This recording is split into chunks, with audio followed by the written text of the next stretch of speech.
Welcome back to the Deep Dive.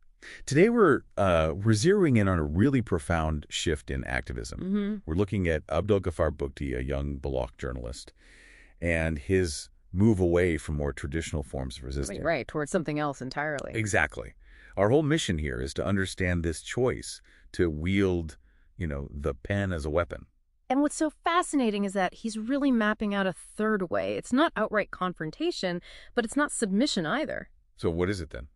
It's this strategy of rigorous documentation, intellectual resilience, really. He's using facts and stories to challenge the state narratives that have been dominant for decades. Okay, so let's dig into the setting for this, because the situation in Dera Bugti it's just a staggering irony. Oh, absolutely. It's the ancestral home of the Bugti tribe, and it's sitting on top of the Sui gas fields. The gas that has basically powered Pakistan's industry for years. Exactly, and that's the contradiction. This area is the engine of national wealth, but the local reality is just deprivation. How bad is it? Well, the data he uses is pretty shocking. The district's literacy rate is barely 24%. 24? Wow. And get this, 79% of the schools have no electricity, and 71% don't have drinking water. So the gas is flowing right under their feet, but they can't even get clean water. That's the picture he paints. It's a perfect storm of neglect. So how does he take that rage, those statistics, and turn it into journalism that actually lands?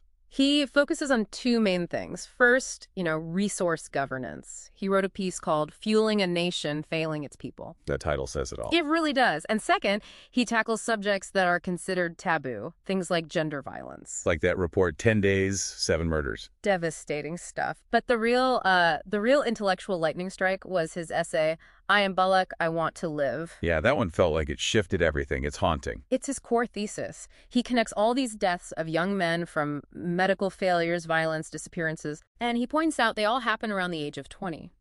He poses this idea that the effective lifespan of a generation is being systematically cut short. A 20-year lifespan.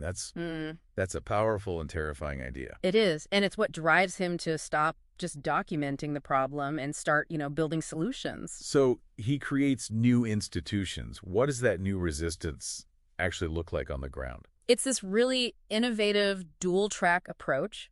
On the cultural side, he co-founds the Munch Collective. The theater group, right? Yeah, they use something called the Theater of the Oppressed.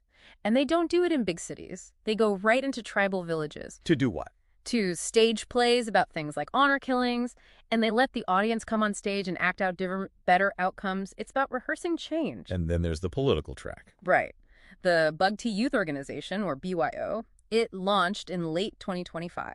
And their goal is different. Completely. They pledge rights-based politics. They're directly challenging the old feudal hereditary power structures. So, demanding merit over bloodlines. And crucially, demanding to know where all the gas money has gone. Okay, let's talk about the biggest move, though. His appointment at the UN, that feels like a whole other level. It is. In December 2025, he becomes a trust coordinator for UN Women. This is where the local fight goes global. How does that work? How does he connect the two? Well, this is the genius of it. He takes the most profound local disadvantage, say, the fact that rural female literacy can be below 2%. Below 2%. Yeah.